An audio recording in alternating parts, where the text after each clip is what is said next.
जैसे अभी श्राद्ध चल रहे थे, हमारे पितृ दोष होते हैं, वो होते क्या है वैसे अगर मैं पूछूं आपसे? पितृ दोष होते हैं, इंसान अपने बच्चे को मांगता है ताकि हमें भी कोई याद करने वाला हो। तो या तो कहीं ना कहीं आपकी आने वाली जो जनरेशन है वो कनेक्ट नहीं कर रही उनसे या भूल चुकी है, तो पितृ दोष क्रिएट हो गया। या फिर आप ही लीनेज में पीछे किसी से कोई गड़बड़ हुई, कोई गलती हुई, या किसी को कर्ज भी मिला। जैसे हम अच्छी चीजें फॉरवर्ड करते हैं, पास ऑन करते हैं, कहते हैं ना कि माता पिता के कर्म बच्चे ज्यादा भुगतते हैं। मान लो वो जल्दी चले गए तो उनकी सोल तो पे ऑफ करेगी, आने वाली जनरेशन पे भी वो बाहर आ गया। और प्रॉब्लम क्या होती है, अगर मान लो कोई एक्स बंदा है, उसके पिता से उसकी नहीं बनती थी, तो अब वो क्या है, वो अपने 3D वर्ड के हिसाब से उससे गुस्से में है। जैसे पितृपक्ष आएगा, करेगा सब कुछ, लेकिन वही भावनाएं लेके करेगा। दैट इज कम्प्लीटली रॉन्ग, क्योंकि आप आने वाली जनरेशन को वही पेन, वही ट्रॉमा, वही सब चीजें दे रहे हो, है ना। हम सभी को पता है श्री राम जी ने विजय पाई थी, रावण को मृत्यु मिली थी, मृत्यु शैया पे थे रावण, बिल्कुल मतलब उनको तीर लग चुका था and he was about to dead. उस वक्त श्री राम जी ने बोला लक्ष्मण जी को कि ये बहुत ज्ञानी है, आप जाओ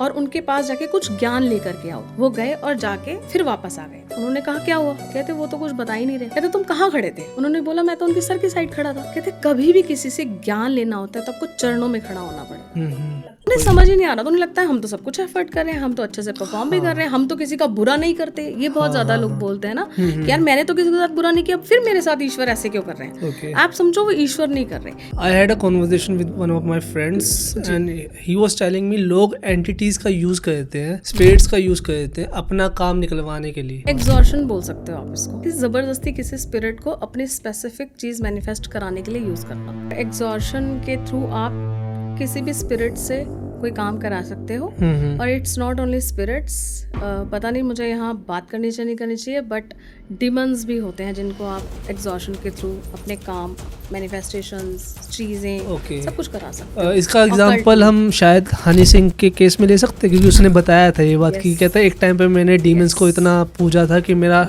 गाना हिट पे हिट जा रहा था।